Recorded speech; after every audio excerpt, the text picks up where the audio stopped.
अक़वाम मुत्तहिदा में गज़ा के लिए इमदादी करारदाद मंजूर, बिला रोक टोक बड़ी तादाद में इंसानी इमदाद की फराहमी का किया गया मुतालबा। अमरीका और रूस ने करारदाद पर वोटिंग में नहीं लिया हिस्सा।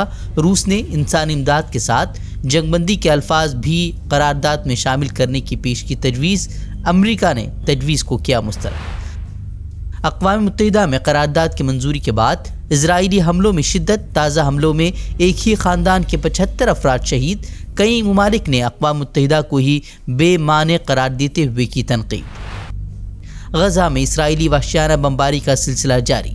पिछले 2 दिनों में मज़ीद 400 फ़लस्तीनी शहीद। बैतलाहिया इलाके में दर्जनों फ़लस्तीनियों की मस्क शुदा लाशें बरामद।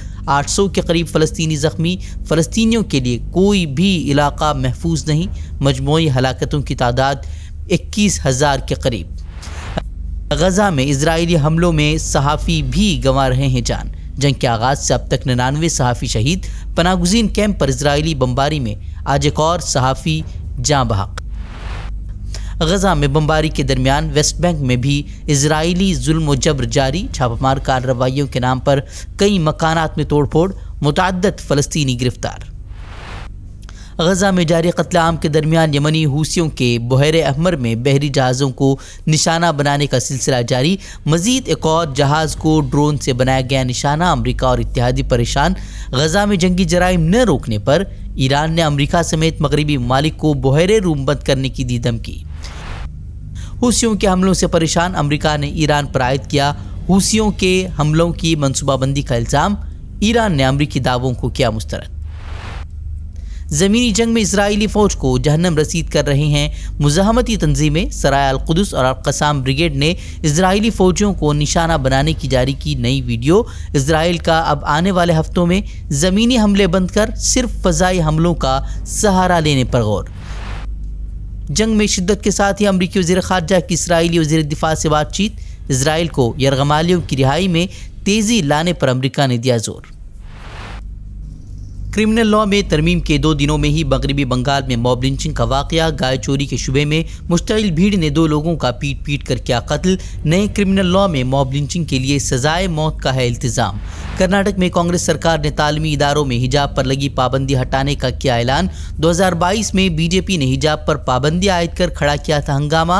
अब कांग्रेस के फैसले से बीजेपी नाराज़। येडियुरप्पा ने अक़लियतों को खुश करने का फैसला करार देते हुए की मजम्मत। यतनाल बोले टिप्पू सुल्तान बन गए हैं सिद्धरमैया ने कहा हर किसी को लिबास और खाने के इंतखाब का हक। बीजेपी रहनुमा गिरिराज सिंह का अजीबोगरीब बयान। बोले हिजाब पर पाबंदी हटाकर रियासत में शरई कानून नाफिज कर रही है कांग्रेस सरकार। बोले इंडिया इत्तेहाद की सरकार बनी तो मुल्क में इस्लामी कानून नाफिज करेगी कांग्रेस। महज हिजाब पे प्रतिबंध नहीं उठाया है बल्कि शरिया कानून को स्थापित किया है। अगर राहुल गांधी कांग्रेस और इंडी गठबंधन की सरकार देश में बनी तो इसी तरह से इस्लामिक कानून शरिया कानून लागू होगा।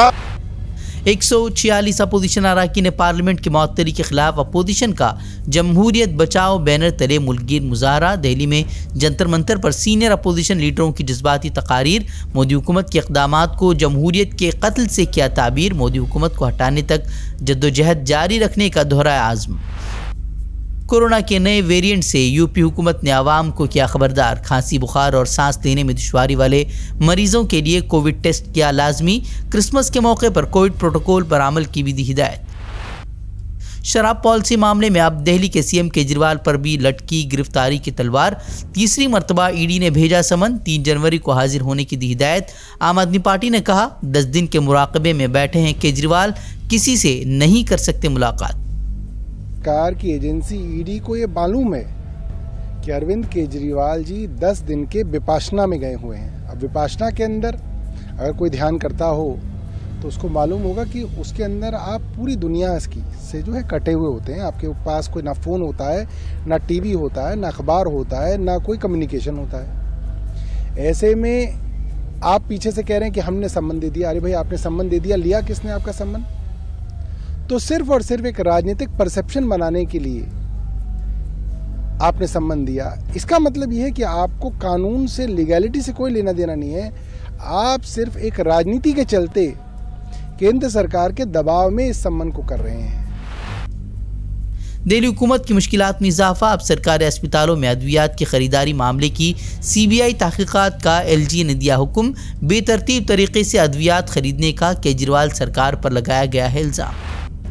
खातून पहलवान साक्षी मलिक के रिटायरमेंट और बजरंग पुनिया के अवार्ड लौटाने के बाद प्रियंका गांधी ने की दोनों से मुलाकात, कहा मोदी हुकूमत की तानाशाही से मुल्क का हर तबका परेशान। गुज़िश्ता रोज़ खातून पहलवानों के 39 साल के मुलजिम ब्रिजभूषण के साथी को रेसलिंग फेडरेशन का सदर बनाए जाने से मायूस हैं कई पहलवान। तमिलनाडु में तबाहकुन सैलाब में मुसलमानों ने पेश की कौमी यकजहती की मिसाल, मुतासिरीन के लिए खोले मसाजिद के दरवाजे, 4 रोज़ के लिए पनागुज़ीन कैंप में तब्दील हुई मस्जिद, खाने कपड़े से लेकर तमाम ज़रूरियात का किया गया था इंतज़ाम। तुर्की भर में दाइश के खिलाफ बड़ा ऑपरेशन, दाइश से रवाबित के इल्ज़ाम में 300 से ज़ायद अफराद गिरफ्तार। वज़ीर दाखिला बोले कौम के अमन, इत्तेहाद और यकजहती को बिगाड़ने की किसी भी कोशिश को नहीं किया जाएगा बर्दाश्त। चेक रिपब्लिक की प्राग यूनिवर्सिटी कैंपस में तालिब इल्म के अंधाधुन फायरिंग, 14 अफराद हलाक, 24 जख्मी, कईयों की हालत नाजुक। कत्ल के बाद खुद को भी मार दी गोली, पुलिस ने कहा मामले की चल रही है तहकीकात।